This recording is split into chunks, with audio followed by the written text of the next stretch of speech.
모든 것이 치유되는 시간 되길 바랍니다. 그래서 금요일 날, 토요일 날, 주일 날 우리가 말씀으로 내가 먼저 치유가 되고 그다음에 우리가 가는 모든 현장마다 치유받은 내가 내 위에 영광의 빛이 임하여 가는 모든 현장에 상대방에게 만나는 모든 대상자에게 그 그리스도의 영광의 빛이 비춰질 수 있도록 이 발걸음이 우리 앞에 있길 바랍니다.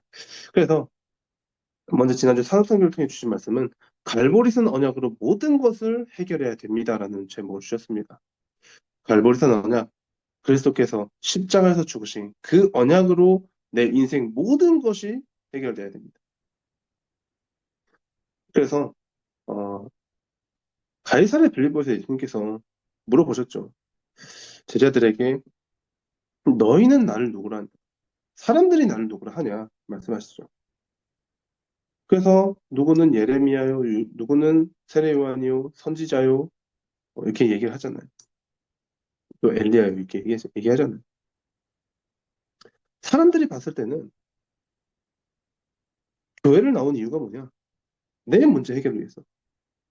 내가 내 눈에 보이는 문제 해결을 위해서 어, 예수님을 따라붙고 예수님의 오자를 잡고 기도하고 다 합니다.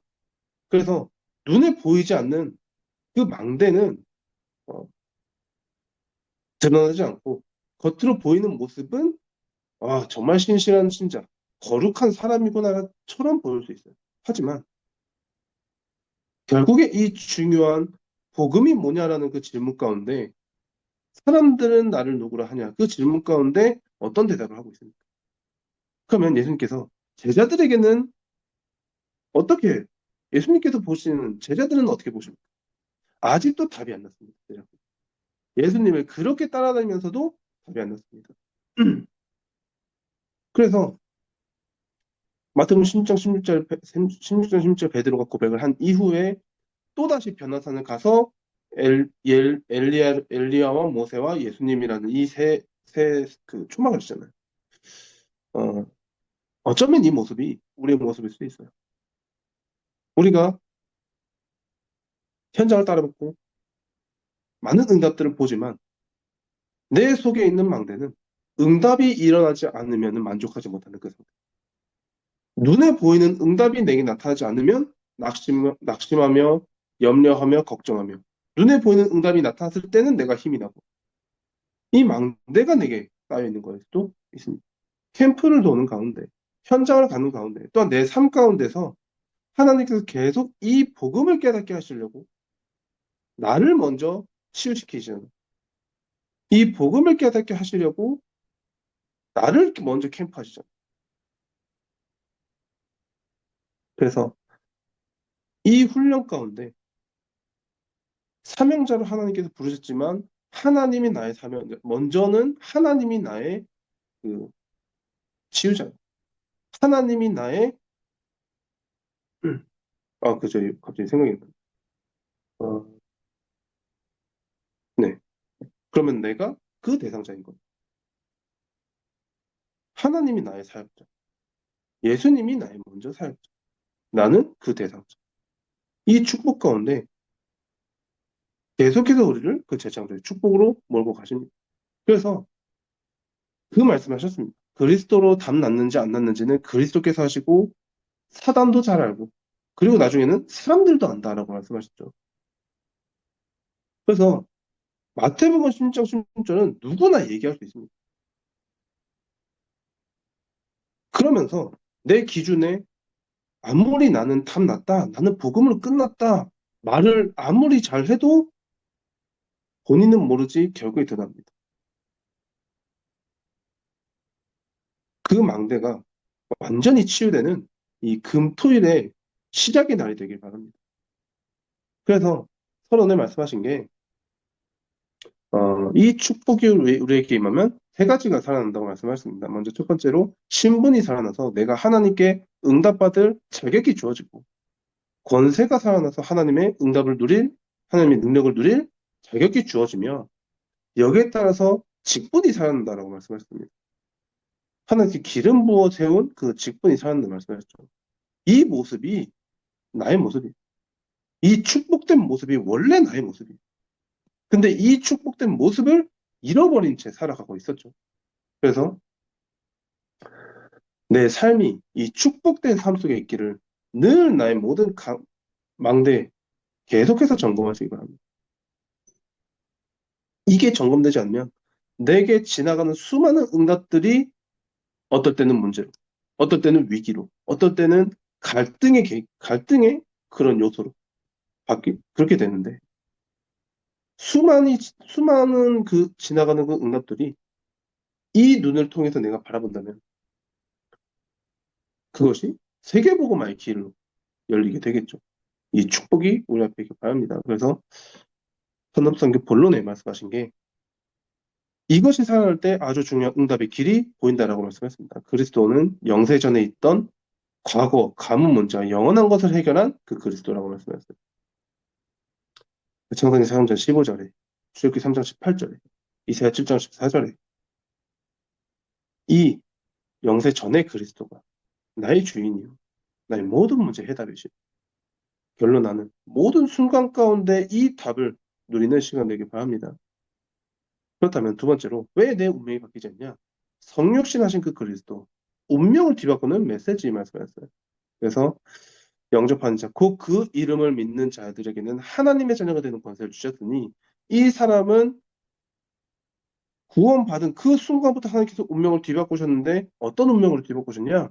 마태복음 4장 19절에 사람 낚는 업으로, 그 다음에 마가복음 3장 13절 15절에 함께 있게 하며 전도도 하며 귀신을 내어주는 권세를 주시겠다. 이 운명으로 우리 완전히 바뀐 거예요. 그 전에 운명 어땠습니까? 애굽에 노예되어서 나도 모르게 우상 신전 짓는 데 쓰임 받는 운명이었어요. 나도 모르게. 나도 모르게 쓰임 받는 어디에 쓰임 받냐? 우상 신전 짓는 데 쓰임 받았어요. 근데 그 운명이 뒤바뀌어서 출애굽하고 나서는 내 운명이 성막 짓는 데 쓰임 받잖아요. 얼마나 축복된 우리의 운명입니까? 그 가운데 마태복음 11장 28절에 하나님께서 우리에게 모든 것이 준비되어서 나오라고 하지 않으시고 와서 그 상태 그대로 와서 하나님께 그 모습 그대로 사용하시겠다 하셨잖아요. 우리가 잘못하면 그렇게 속을 수 있거든요. 그렇다면은 과연 그 기준이 어디까지인지 답이 안 나거든요. 내가 어느 정도 돼야지 나는 사역자일까? 나는 어느 정도 돼야지 사역자일까? 이 기준은 세우면 세울수록 답이 안 나고 세우면 세울수록 종교로 또한 무언가의 그런 단계로 빠지게 돼요. 근데 그리스도께서는 우리를 그렇게 부르지 않으셨잖아요. 그래서 저 같은 사람도 이렇게 부족하지만 여러분 앞에 서 있는 게 저는 되게 사실 부끄럽거든요. 근데 되게 축복된 자리에 하나님께 인도하셨다라고 생각하고 나오고 있습니다. 그래서 너무 감사한 자리에 부르셔서 하나님께 먼저 감사합니다. 세 번째로 부활하신 그리스도로 우리에게 응답을 계속 주시는데 이 응답에 대한 기준과 그 망대가 우리에게 바뀌어야 되겠죠. 여기서 말씀하신 응답은 뭐냐? 마태복음 28장 10절 20절 말씀하신 것 중에 그 이름으로 기도하도록 확신의 약속을 주셨는데 마가복음 16장 15절 20절에 내 이름으로 귀신을 쫓아내고 병든 자 치유하겠다라고 말씀하셨습니다. 그래서 우리는 들어와 선교팀으로 네피림 치유의 네피림 치유가 우리에게 최고의 응답이겠죠. 우리 안에 있는 네피림이 완전히 치유되고 현장에 나가서 그리스도의 빛으로 네피림이 완전히 치유되는 그 응답 가운데 있길 바랍니다. 네 번째로 우리의 미래는 어떠냐? 재림주로 오실 그 그리스도. 지구 종말을 말씀하셨습니다. 지구 종말이 사람들이 얘기하는 뉘앙스는 되게 부정적으로 다가오죠. 하지만 그리스도를 구원받은 사람에게는 그 날이 축복된 날인 거예요. 사도행전 1장 11절에 하늘로 올라간 그대로 다시 오시리라. 그러니까 우리는 그 언약 잡고 오로지 기도하는 시간. 그래서 명성께서 말씀하시기에 토요일은 이 축복받는 날이라고 말씀해요. 오로지 그 언약 붙잡고 기도하는 시간. 핵심 산업 선교는 사실은 이 세계복음화의 흐름이잖아요. 그 언약 붙잡고 오로지 기도하는 시간. 그러면서 사도행전 2장에는 최고의 응답이 찾아오는데 주일날 이 예배를 통해서 응답받는 날이 찾아오는 거죠. 그래서 주일은 응답을 받는 날입니다. 주일. 주일에 이미 응답을 받는 날이고 평일은 그 응답을 확인하는 날입니다. 그렇기 때문에 오로지 기도하고 말씀 집중 가운데서 최고의 응답이 확인되어지는 이 금토일 시간이 되길 바랍니다. 일단 다섯 번째로 말씀하신 게 내가 영원한 존재라면 나의 영원한 문제는 어떻게 하냐? 영원의 영원 그 심판주 그리스도 말씀하셨습니다. 우리는 천국 배경을 가진 하나님 자녀입니다. 그렇기 때문에 어딜 가도 상관없어요. 어딜 가도 축복된 자리예요. 왜? 하늘 보호자의 축복이 지금도 나와 함께 하시기 때문에. 그렇기 때문에 마지막 결론에 말씀하신 게 요한복음 8장 44절에 속지 말라 하면서 계속 우리에게 드는 생각들이 있잖아요. 우리 목사님 말씀하신 건 뭐냐? 도저히 못하겠다 하는 시험들이 온다 말씀하셨습니다. 우리가 올바른 길로 가고 올바른 복음 운동 가운데 있다면은 도저히 못하겠다라는 그 시험이 온다라고 말씀하셨어요. 왜? 사단은 이게 와야 우리가 하는 이 일이 그만둘 거 아니겠냐. 그러면서 두 번째로 사람 평가하지 말고 세 번째로 본질 놓친 일 중심하지 마라 말씀하셨습니다. 그렇다면은 어쨌든 간에 사람들이 움직이고 여러 가지 사람들이 움직이면서 어떤 분들은 이게 일처럼 느껴질 수 있어요. 그 가운데서 오직 그리스도라는 그 본질만 놓치지 않고 하나님께서 우리를 오늘 이 자리에도 세계복음화를 이룰 수 있는 여정 가운데 인도하셨다는 이 본질을 놓치지 않는다면은 어떤 상황에서도 괜찮습니다. 그 언약의 흐름 속으로 깊이 들어가는 시간 되길 바랍니다. 레멘트 전도 합통에서는 감람산 미션으로 세계복음화라는 말씀을 주셨습니다. 흑암 막는 세계복음화 하는 게 정상적인 성도라고 말씀하셨어요. 우리가 그 길을 가고 있음에 너무 감사한 축복이죠. 그래서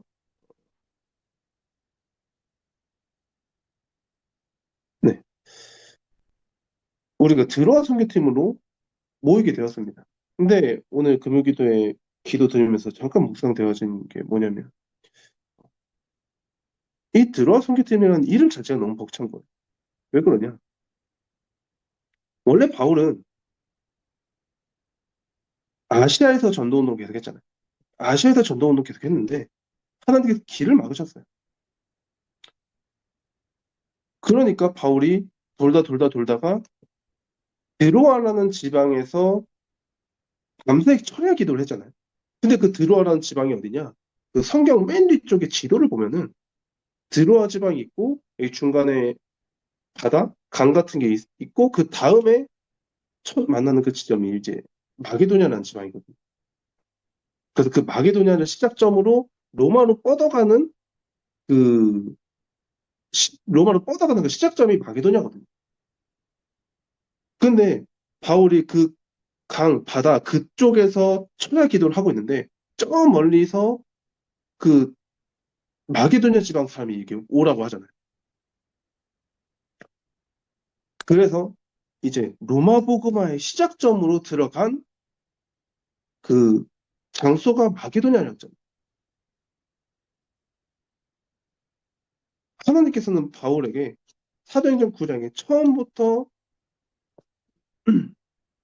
9장 15절에 처음부터 이제 세계복음화라는 언약을 주셨었는데 바울이 그걸 모르고 좀 잊고 있다가 하나님께서 완벽한 시간표 가운데 로마 복음화의 여정으로 하나님께서 인도를 하셨어요. 문제라는 것도. 드로아 선교팀이 그래서 하고자 하는 얘기는 뭐냐면은 드로아 선교팀이잖아요. 세계복음화의 시작점이 흑암 막는 세계복음화의 시작점. 하나님께서 그 발걸음 가운데 우리 앞에 있는 많은 영혼의 시간표 가운데 그 시작점으로 부르셨다라는 그 개인적인 묵상이 좀 되더라고요. 너무 감사하더라고요. 이런 부분에. 가슴 벅죠. 우리가 이 흐름 가운데 있으면 너무 감사하겠죠. 그래서 그러면서 렘넌트는 이 300%의 축복을 들어가야 된다라고 말씀하셨습니다. 그래서 하나님께서는 처음부터 우리를 2, 3, 7, 5천 종족 살리도록 말씀하셨죠. 그래서 사도행전 1장 8절에 땅 끝까지 증인이 되리라. 그래서 그렇다면 우리는 내 피린치유 2, 3, 7, 5천 종족 두고 그것을 마음에 두고 현장을 오늘도 현장을 받는 거예요. 2, 3, 7, 5천 종족에는 많은 네피림의 그 문제들이 있잖아요. 그 발걸음 가운데 하나님께서 우리를 이끄실 것이고 또한 우리와 우리의 후대를 이끄시겠죠. 그 본론에 감람산에서 세계복음화의 시작이 뭔지 알리셨습니다. 성자 예수 그리스도, 성부 하나님, 또한 성령 하나님. 그래서 성삼위 하나님께서 우리를 역사하신 이 능력 안에서 모든 달란트, 학업과 우리의 모든 경제가 사실 여기서 나와야 되겠죠. 감람산에서 세계복음화라고 하는 그 배경이 뭐냐? 보좌와 나라와 그 일인데 보좌에서 우리를 지키시며 하나님 나라 그 응답을 통해서 눈에 안 보이는 응답이 먼저 오고 그 뒤에 눈에 보이는 응답이 따라오겠죠. 그래서 우리의 발걸음은 사실은 로마 복음화를 위한 과정이요, 발판이지. 우리가 만난 사건들이 모든 것의 결론이 아니기 때문에 거기 그런 일들에 많은 속을 만난 이유가 없겠죠. 그러면서 하나님께서 우리에게 세계복음화하는 그 비밀을 말씀해 주셨습니다. 보좌의 망대, 보좌의 여정, 보좌의 이정표 이 세 가지를 말씀하셨죠. 그래서 이것을 두고 우리는 약간의 서밋타임 가져라 이 말씀하셨습니다. 그러면 이 우리의 각인을 망대를 완전히 바꿀 때 가는 길에 뿌리가 내리면서 이게 새로운 운명을 만드는 체질이 되어버리죠. 그렇기 때문에 하나님께서 우리의 운명을 바꾸신 그 축복에 참 감사가 회복되어지길 바랍니다. 이번 핵심은 이제 지난주 핵심은 렘넌트 데이로 이어졌습니다. 그래서 시별 학원 보고만 메시지를 주셨는데 어, 근원 회복을 말씀하셨어요. 그리고 딱 두 가지 말씀하셨죠. 복음이 뭐냐? 그 다음에 기도가 뭐냐? 이거 말씀하셨습니다. 복음은 하나님이 우리를 구원하시고 모든 운명을 뒤바꾸는 것이라고 말씀하셨어요. 우리가 구원받아서 한 사람이 구원받은 것뿐만이 아니라 이 한 사람이 세계복음화의 여정을 가는 것입니다. 그 복음이 우리 안에 있는 거예요. 또한 기도는 그리스도께서 마지막 가르치신 그 망대 여정 이정표라고 말씀하셨어요. 그래서 근원 회복은 내가 하나님께 예배하는 자로 서고 하나님께 예배하는 자로 서서 내가 현장을 나왔을 때는 저 사람이 저 대상자가 하나님께 예배하는 자로 돌아오게 하는 그 근원 회복이잖아요. 하나님께서는 우리 인간을 예배하는 자로 세우기 위해서 우리 인간을 보셨습니다. 그러나 현장의 사람들은 어떤 예배를 하고 있습니까? 어, 우상 숭배하는 예배를 드리기도 하고요. 또한 명예와 돈을 쫓아가는 예배를 하는 거죠. 그게 행위가 우리가 아는 예배가 아닐 뿐이지 이것을 이것을 하기 위해서 24가 거기에 꽂혀 있잖아요. 그렇기 때문에 우리는 이 매일 매시 매사라는 이 시간표 속에서만 있어도 하나님께서 모든 축복을 주실 것입니다. 그러면서 이제 나의 학업 300%, 전도 선교 300%, 선교 미션 300%, 또한 발자취 이 작품의 300% 말씀하셨는데 이 300%는 사실 우리의 전도자의 삶이겠죠. 우리가 어느 시간, 어느 시간대만 전도자가 아니라 우리의 모든 삶이 전도자의 삶을 걸어가도록 그 인도 가운데 결국 우리는 흩어진 제자들로 서는데 마가다락방에서 체험한 세계복음화라는 말씀 주셨어요. 하나님께서 주신 그 언약이 마가다락방으로 연결되어서 어떻게 응답으로 나타났냐? 먼저 그리스도로 모든 것을 끝나는 그 갈보리산의 언약 그 가운데 하나님 나라는 응답을 주셨죠. 하나님 나라 그 응답 주시면서 처음부터 오직 성령이 너에게 마시면 권능받고 땅까지 증인 될 거다. 증인이 되리라. 그 말씀 가운데 이들이 오로지 기도 속에서 들어가면서 세적의 축복이 나타났죠. 그래서 오순절 날이 이미 이름에. 그래서 주신 언약이 결국 나타났습니다. 세적의 언약으로. 그렇게 되니까 어떤 응답이 따로 안 나요. 흩어진 자들. 15개 나라의 문이 열리면서 무능한 우리가 하나님의 능력의 미래를 보는 축복이 따라오고 전에는 전도가 뭔지도 몰랐는데 이제 전도가 보이는 전도 제자 3천 제자가 세워지면서 가난했던 또한 핍박받았던 그 사람들이 빛의 경제를 회복하게 되었습니다. 그것이 사도행전 2장에 나타나는 모든 축복이잖아요. 어, 그렇기 때문에 하나님께서 우리를 이 응답의 여정 가운데 나를 응답의 길로 또한 나를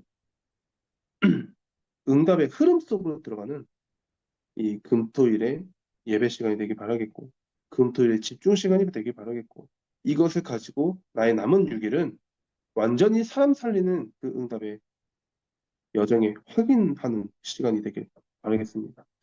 기도가 마치겠습니다. 하나님 아버지 감사합니다. 우리에게 처음부터 주신 세계복음하는 그 언약의 응답의 흐름 속으로 인도하신 하나님께 감사합니다. 우리 모든 발걸음마다 네피림 우상 흑암의 세력들이 그리스도의 이름 앞에 완전히 무릎 꿇는 시간 되게 하여 주시고 그래서 그리스도의 그 영광의 빛을 통하여서 모든 세계에 살아가는 하나님의 은혜가 더하여 주옵소서. 감사를 드리며 살아계신 주 예수 그리스도의 이름으로 기도합니다. 아멘. 마치겠습니다.